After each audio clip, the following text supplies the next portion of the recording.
कृषि सूचना तथा प्रशिक्षण केन्द्रको आयोजनामा कृषि तथा पशुपन्छी विकास मन्त्रालय अन्तर्गत रहेका संघीय निकायहरूमा कार्यरत राजपत्र अनङ्कित प्रथम श्रेणीका प्राविधिक सहायकहरूको 35 दिने तालिम ललितपुरमा सम्पन्न भयो।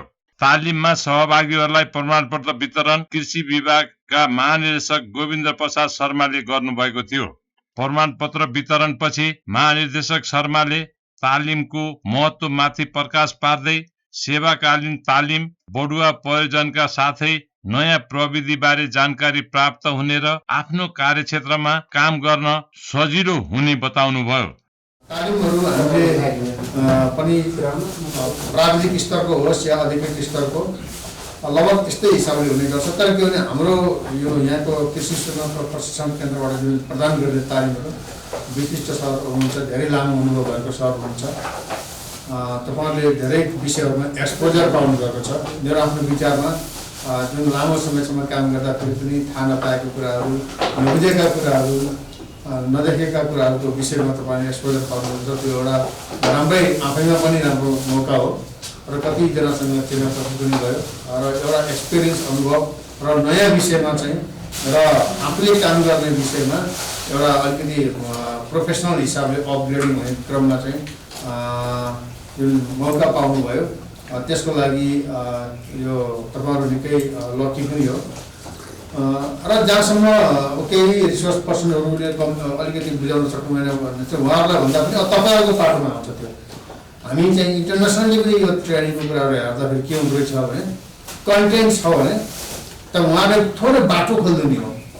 कसैले राम्रोसँग व्याख्या गर्नुहुन्छ, कसैले अलिकति व्याख्या गर्न त्यसो पाउन्न। तर जुन कन्टेन्ट उजागर गर्नुहुन्छ त्यसमा तपाईँहरू आफै सर्च गर्नुपर्छ। तपाईँहरू आफैले अझ विकास गरेर, आफैले सर्च गरेर, आफैले मेहनत गरेर निकाल्ने कुराहरू पनि हो। यो ट्रेनिङको इफेक्ट कहीँ न कहीँ देखिनुपर्छ। तपाईँको कार्य सम्पादनमा, तपाईँको इथिकल व्यवहारमा, नैतिक उसमा व्यवहारमा, अथवा तपाईँले कार्य सम्पन्न गर्ने किसानहरूसँग डिल गर्ने क्रममा, समस्या समाधान गर्ने क्रममा, तपाईँको नलेजमा यो कहीँ न कहीँ रिफ्लेक्सन हुनुपर्छ। नत्र यो तालिम दिएको त्यो खासै त्यो बढुवा भएर पनि अर्थ लाग्दैन। यो धेरै लामो तपाईँको 35 दिनसम्म लगातार क्लास लिनु, 39-40 दिन काठमाडौँमा बस्नु र 1.5 महिना जस्तो तपाईँ आउट अफ स्टेसन बसेर जुन केही कुरा गुमाउनुको पनि छ तपाईँले विषय। परिवारबाट थोरै टाढा पनि बस्नुभएको छ केही साथीहरू। तर यो मौका पनि हो। यसको कुराहरू केही न कहीँ तपाईँको यसको इफिसियन्सीमा काम, यसको रिफ्लेक्सन चाहिँ आउनुपर्छ। तपाईँहरूले नै हो गर्ने। तपाईँको बाँकी यो प्रोफेसनल क्यारियर अझै उज्जवल र सक्रिय र अझै निष्ठापूर्वक काम गर्ने एउटा मौका तपाईँहरूलाई पनि मिलोस् र तपाईँको काम गर्ने, तपाईँसँग काम गर्ने किसानहरूलाई पनि एउटा ऊर्जा मिलोस् कि तपाईँ हामीले यस्तो मान्छे पायौँ, सँगै काम गऱ्यौँ भन्ने। सो अवसरमा कृषि सूचना तथा प्रशिक्षण केन्द्रका प्रमुख ईश्वरी प्रसाद पाण्डेले तालिमको उद्देश्यमाथि प्रकाश पार्दै केन्द्रले उपलब्ध विज्ञ खोजी दक्ष प्रशिक्षकबाट प्रशिक्षण व्यवस्था मिलाएको बताउँदै यहाँहरूले सिकेका कुरा कार्यक्षेत्रमा उपयोगी रहने विश्वास व्यक्त गर्नुभयो। हामी सकेसम्म चाहिँ तपाईँलाई बुझ्ने किसिमले, बुझाउने किसिमले प्रशिक्षकहरू छनौट गर्न सकियोस्, ल्याउन सकियोस् भन्नेमा हामी सचेतै थियौँ। हामी इन्स्ट्रक्सन एकदमै चाहिँ भनेर बताएर इमेल गरेर के गरेर हुन्छ, नेपालीमा स्लाइड बनाउनुहोस्, नेपालीमा बुझाउनुहोस्, त्यो भन्ने चाहिँ हामीले सुरुदेखि नै प्रयास गरेका हौँ। त्यही पनि कति कुराहरू कृषिका, लाइभस्टक तर्फका, भेटनेरी तर्फका कुराहरू इङ्ग्लिसमा भन्दा सजिलो हुन्छ। त्यसलाई त्यही रूपमै बुझ्नु होला। अब यो तालिम चाहिँ तपाईँको लागि सुरुवात हो। हामी चाहिँ के भन्छौँ भने यो तालिम लिएर गएपछि यत्रो दिन यहाँ बसेपछि तपाईँले गर्ने काममा त्यो देखिएन भने यो 39 दिन चाहिँ व्यर्थै भएको ठान्नुपर्ने हुन्छ। कहीँ न कहीँ, कतै न कतै यसको उजागर तपाईँहरूले गर्ने किसानसँग व्यवहार, तपाईँसँग बोली, किसान समूह, सहकारी अथवा प्राविधिक क्षमता अथवा अफिसमा गर्ने काम, नैतिक व्यवहार, यी सबै कुरामा कतै न कतै अलिकति परिवर्तन आएन भने यो तालिम सफल भएन भन्ने हुन्छ। त्यसकारण त्यसमा पक्कै पनि परिवर्तन देखियोस् आओस्। हामी पछिसम्म पनि त्यसलाई फलोअप गरिरहन्छौँ र हामी कृषि सूचना तथा प्रशिक्षण केन्द्र पछिसम्म पनि तपाईँको क्षमता वृद्धि गर्ने अरू कुराहरू हामीसँग पब्लिकेसनहरू छन्, हामीसँग अरू ब्रोडकास्टिङ गर्ने कार्यक्रमहरू छन्। त्यसमा तपाईँको फिडब्याक, त्यसमा तपाईँको हामी तपाईँलाई गर्न सक्छौँ। यी सबैमा हामी सँगै रहौँ। कार्यक्रममा कृषि सूचना तथा प्रशिक्षण केन्द्रका तालिम संयोजक वरिष्ठ पशु विकास अधिकृत सूर्य प्रसाद पौडेलले तालिम सुरुदेखि अन्त्यसम्म यहाँहरूले देखाउनु भएको धैर्यता अनुशासनप्रति धन्यवाद दिँदै सिकेका अनुभव आफ्नो कार्यक्षेत्रमा प्रयोग गर्न अनुरोध गर्नुभयो। हामीले यो कर्मचारीहरूको दक्षता अभिवृद्धिका लागि र तपाईँहरूको वृत्ति विकासका लागि पनि यसले मूल्य दिने, यसको भ्यालु हुने भएको हुनाले यस्तो खालको तालिम हामीले समापन गऱ्यौँ। साधारणतया तालिमहरूमा गर्दा त्यसको काम जबको एनालाइसिस गरिन्छ। जबको एनालाइसिसमा रिक्वायर एमाउन्ट हो र तपाईँको एक्जिस्टिङ टिम हो, त्यसको बिचको ग्यापलाई फेरि फुलफिल गर्ने काम तालिमले गर्छ। र मलाई जहाँसम्म लाग्छ यो तालिमले तपाईँहरूको आफ्नो कार्य सम्पादन गर्ने क्रममा यहाँबाट हासिल गरेका ज्ञान र सिपले तपाईँहरूको आफ्नो कार्यदक्षतामा अभिवृद्धि गर्नेछ र काममा केही नयाँ बढ ल्याउनेछ र आफ्ना अहिलेसम्म भएका सामान्य गल्तीहरू पनि अब हुने छैनन्। र यस तालिमले नम्बरसम्म आउने, बढुवामा नम्बरसम्म आउने तालिम भएको हुनाले यहाँहरू सबैको निकट भविष्यमै पदोन्नति होस्, बढुवा होस् भन्ने म शुभकामना व्यक्त गर्न चाहन्छु। 2077 चैत 4 गतेदेखि 2078 वैशाख 10 गतेसम्म सञ्चालित तालिममा कृषि सेवातर्फ 7 जना र पशु सेवातर्फका 7 जना गरी 14 जनाको सहभागिता रहेको थियो।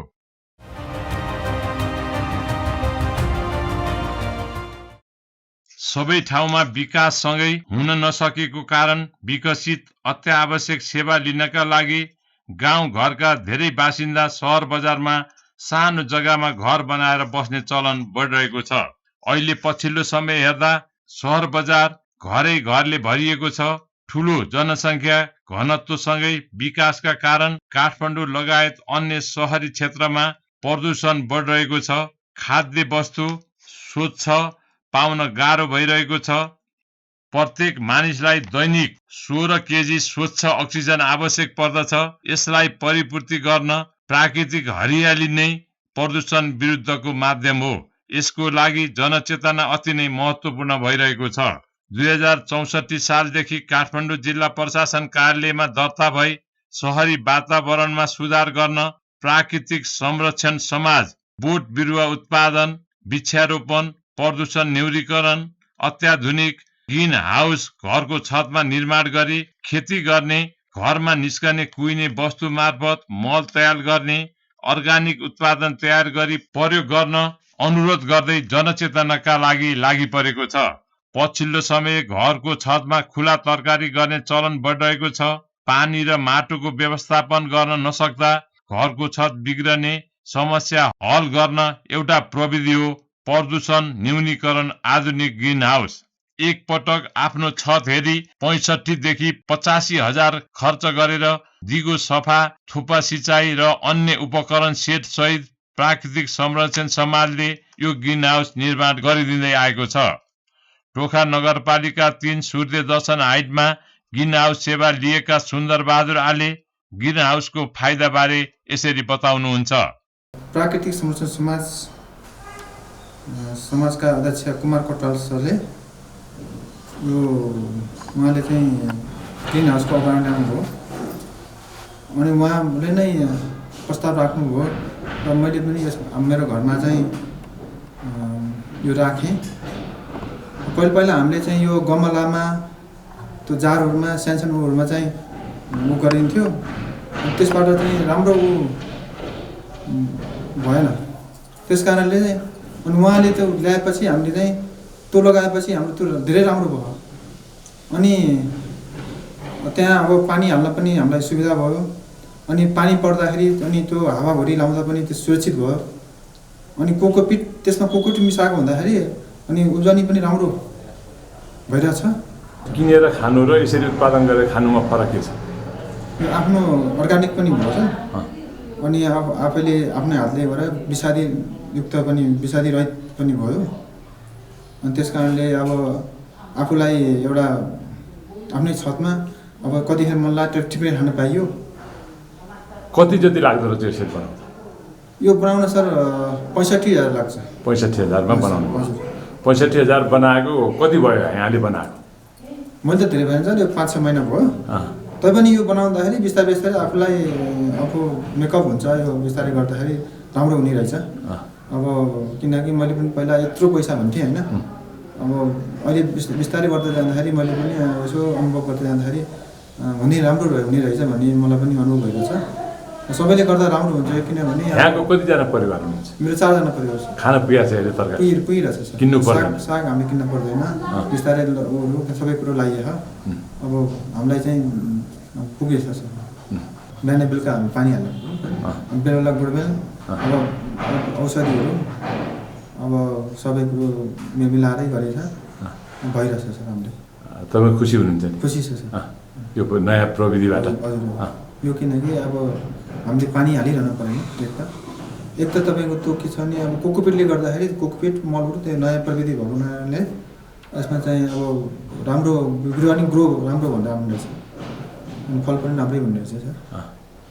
त्यो पहिला माटो मात्रै लगाइन्थ्यो हामीले, त्यसमा चाहिँ राम्रो हुन्थेन, अहिले धेरै राम्रो भएको छ।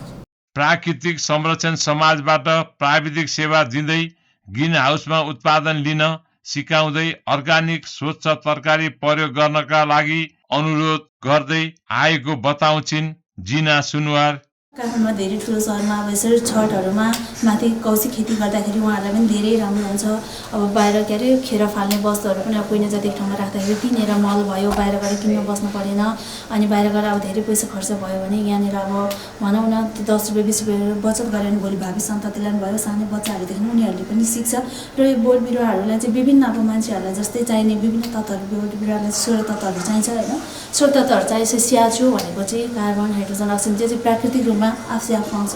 र अरू प्रोटिनहरू चाहिँ जस्तै मान्छेलाई चिल्लो पदार्थ, खनिज पदार्थ, कार्बोहाइड्रेटहरू चाहिन्छ, त्यस्तै बिरुवाहरूलाई nitrogen, phosphorus, potassium, calcium, magnesium उनीहरूलाई पनि जराहरूको विकास गर्नु पऱ्यो, डाँठ वृद्धिहरू गर्न पऱ्यो, फलहरू पाक्न, फुल्न, ठुलोहरू हुनको लागि विभिन्न उनीहरूलाई पनि तत्त्वहरूको आवश्यकता पर्दछ। र उनीहरूलाई समय समयमा मलजल पानीहरू गर्नुपर्छ, गोडमेलहरू गर्नुपर्दछ, काँडसाडहरू गर्नुपर्दछ, त्यस्तो गर्नुपर्दछ। र उहाँहरूलाई भनौँ न समय समयमा सब मलजल काँडसाडहरू गऱ्यो भने, हेरचाह गऱ्यो भने उनीहरूले पनि जुन हामीले सोचेको जस्तो फलहरू दिन सक्दछ। र धेरै नै बनाउँदै आएको छौँ, धेरै आमाहरू पनि खुसी हुनुहुन्छ, यस्तो हामी पनि अझै बनाउँछौँ। त्यो चाहिँ ग्रिन हाउसभित्र लगाएका चाहिँ जुन बिरुवाहरू छन् नि त्यसमा रोग किरा लाग्यो भने के गर्छ? रोग किरा लाग्यो भने त्यहाँनिर हेर्ने कस्तो कस्तो रोग किरा लागेको छ होइन। अब बाहिरबाट विषादी लिएर गर्नु भन्दा अब त्यहाँ हामीले झोलमल विषादी पनि बनाउन सक्छौँ होइन। निमहरू भयो, तितेपातीहरू दैनिक अब हाम्रोमा धेरै नेपालमा धेरै जडीबुटी छ, तर मान्छेले थाहा नपाएर मात्र झोलमेल विषादी गरेर होइन घर विषादी रहित एउटा बिरुवाहरूमा कसरी स्वस्थ गर्ने त्यो कन्सेप्टले गर्दा चाहिँ हामीले घरमै झोलमल विषादीहरू गरेर त्यहाँ पनि स्प्रेहरू गर्न सक्छौँ। त्यसरी नै हामीले रोगहरूको पनि गर्न सक्छौँ। हजुर सिकाइदिएको छ। अनि उहाँहरूले अब केही आवश्यकता समस्या भयो भने यस्तो भनेर उहाँहरूले फोन गर्नुहुन्छ र हामीले यो समस्या यसको यो छ भनेर हामीले गरेर सिकाउँछौँ, गरिदिन्छौँ अनि उहाँहरूले पनि गर्नुहुन्छ। कस्तो लागेको छ त यहाँलाई यो जब यो व्यवसाय जब कृषिमा काम गरेर? कृषिमा किनभने म एउटा कृषि जेटी प्राविधिक पनि हो र एउटा कार्यरत पनि छु, मलाई एकदमै खुसी लागेको छ, एकदमै खुसी लागेको छ। र उहाँहरूलाई सिकाउन देखाउन उहाँहरूको घरमा गएर गर्न पनि मलाई एकदमै म खुसी छु, यसमा सन्तुष्टि छु। प्राकृतिक संरक्षण समाजको उद्देश्य र यसले गरेको कार्यक्रमबारे बताउँदै समाजका अध्यक्ष कुमार कटुवाल प्रत्यक्ष रूपमा कृषिलाई असर हुने हुँदा खाद्यान्न अभाव भएर विश्वमा खाद्यान्नको सङ्कट हुने अवस्था देखिएको हुनाले हामीले प्राकृतिक संरक्षण समाजको स्थापना गरेर र प्रकृतिलाई कसरी हरियालीमय बनाउने र हाम्रा भाइ बहिनीहरूलाई भविष्यमा अक्सिजन अभावमा बाँच्नु नपरोस्, पानीका मुहान नसुकुन् र अहिले जुन एउटा केमिकलको खाद्यान्न बढी भएको हुँदा नन केमिकल खाद्यान्न कसरी बनाउने र एउटा मानव स्वास्थ्यको लागि कसरी के गर्न सकिन्छ भन्ने कुरामै यसको स्थापना गरिएको। हाम्रो अहिले पहिलो टार्गेट भनेको एउटा एयर पोल्युसन एडजब रुफटप गार्डन टेक्नोलोजीबाट काठमाडौँको हरेक घरधुरीमाथि एउटा आधुनिकी कौशी खेती लाई चाहिँ प्राथमिकता दिएका छौँ किनकि अहिले कोभिड जस्तो रोग लागेको छ तरकारी किन्न त्यति नै महँगो छ हरेकका घरमाथि छत खाली भएर एउटा डिजायर अथवा भनौँ न एउटा मरुभूमि जस्तो देखिन्छ। त्यस्तो जुन ग्रिन हाउसहरू कतिवटा बनाउनु भयो यहाँ अहिले हामीले 20-50वटा समथिङ यस्तै बनाइसकेका छौँ। हामीसँग हाइटेक टनेलहरू पनि छ नेपालमा। अहिले 25 रोपनीमा हाम्रो एउटा मनिकाटारमा फ्लोरिकल्चर छ र यतापट्टि अघि हजुरहरू हामीले अङ्गुर रोपेको ठाउँ त्यो 10 रोपनीको तरकारी खेती हो होइन। यसरी अब हामीले चाहिँ जतिसक्दो 256 थोकको बिरुवाले हामीले कृषिलाई आधुनिकीकरणमा लिएर जानलाई हामीले 256 थोक खालको बिरुवाहरू तयार पारेका छौँ। यसको लागि हामीले खास 85,000 रुपियाँ लिन्छौँ र अहिले हामीले विशेष अवेरनेसको लागि 65,000मा तयार गरेर उहाँहरूलाई 6 महिनासम्म ट्रेनिङ दिन्छौँ कसरी कटिङ गर्ने कसरी के गर्ने। जस्तै अहिले अब आजभन्दा केही वर्ष अगाडि हामीले कौशी खेती भन्दाखेरि आमा दिदीबहिनीहरूको घर फोहोर मैला हुन्छ भन्नुहुन्थ्यो। अहिले फेरि धेरै सुधार भएर नगरपालिकाहरूले पनि कौशी खेतीको अवधारणा ल्याउनु भएको छ। तर यो हाइटेकको टनेलले चाहिँ के हुन्छ भन्दाखेरि हावा पानी असिना र फोहोर मैला पनि नहुने बचत पनि हुने र घरमा बाहिर आँखाले देख्न नसकिने डस्टहरू जो आउँछ एयरमा आउँछ त्यो चाहिँ त्यो बिरुवाहरूले एब्जर्ब गरिदिन्छ। त्यसकारण हामीले कौशी सँगसँगै यो चाहिँ घरको मान्छेहरू निरोगी बनोस् जो घरभित्र छिर्ने पोल्युसन आँखाले देख्न नसकिने पोल्युसनलाई चाहिँ हामीले के गर्ने त भन्दा त्यो रुफटप गार्डनका बिरुवाहरूले त्यो खाइदिने हुँदा हामीले नदेखिने प्रत्यक्ष भनेको अप्रत्यक्ष रूपमा चाहिँ त्यो चिज चाहिँ के हो भन्दाखेरि एउटा फिल्टर जस्तो र त्यसले केही भए पनि केही हदसम्म भने हरियाली हुन्छ। त्यसपछि घरमा भएको फोहोर मैलालाई व्यवस्थापन भयो। आज हामीले फोहोर फाल्दा 300-400 दिनु परेको छ यो फोहोर मैला यी घरमै मल भयो त्यो हुँदाखेरि उहाँहरूको बचत पनि भयो। कौशी खेती 150 एउटा पोली ग्रो ब्यागमा थोपा सिँचाइसहितको अनिवार्य गरिदिनु भयो भने कम्तीमा नगरपालिकाले उहाँहरूको जसले घर बनाएर बस्नुहुन्छ उहाँहरूले वर्षै नै 3 लाख 4 लाखको भन्दा बढी सब्जी खाएको हुन्छ। त्यसकारण त्यो 3-4 लाख रुपियाँ त बचत भयो। त्यसकारण नगरपालिकाले के बुझाइदिनु पऱ्यो भने उहाँहरूलाई आफ्नो नगरपालिकामा आउँदा वर्षै नै 2-3 लाखको सब्जी बचत भयो भने त नगरपालिकालाई पनि एउटा वातावरण मैत्री भयो सरसफाइ भयो स्वास्थ्य भयो।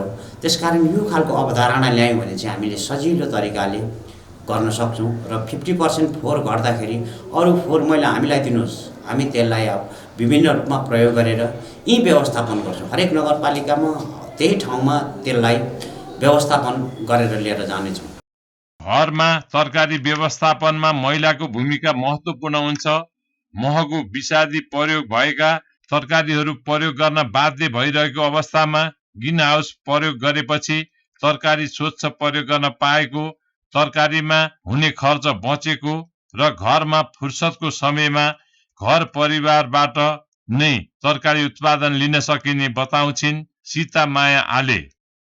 बजारमा गयो किन्न पर्ने धेरै महँगो विषादी हालेको हुने त्यही भएर तरकारी लाने भने पहिला गमलामा लगाइएको थियो। गमला लाँदा नि आफूलाई यसो खाना त भएको थियो अलिअलि त्यही नि ग्रिन हाउसमा के अरे लगायो भने अलि राम्रो हुन्छ। अब जस्तो भनौँ न बर्खामा के अरे पानी पर्दाखेरि जोगिन्छ टमाटरहरू सागहरू खान पाइन्छ भनेर अब ग्रिन हाउसमा लगाएको आफूलाई खाना अब टमाटरहरू साग अब अहिले करेला लगाएको छ काँक्रो अलि आफूलाई खानुलाई पुगेछ भनौँ न। अब सानो परिवारलाई त त्यस्तो गऱ्यो भने पुग्छ। अब घरमा महिलाहरूलाई धेरै तरकारी नै अब किन्न जानुपर्छ बजारमा। त्यसपछि त्यो आफूलाई युज हुने कुरा आफ्नो घरमा लायो भने खान पुग्छ भनेर आफूले लाउने कोसिस गरेर आफूलाई लाउनु पुगेछ खानालाई अहिलेसम्म। त्यहीमा खुसी छु। अरू के सबै दिदीबहिनीले अब त्यसरी लायो भने आफूलाई घरमा विषादी नहालेको खाना पाइन्छ।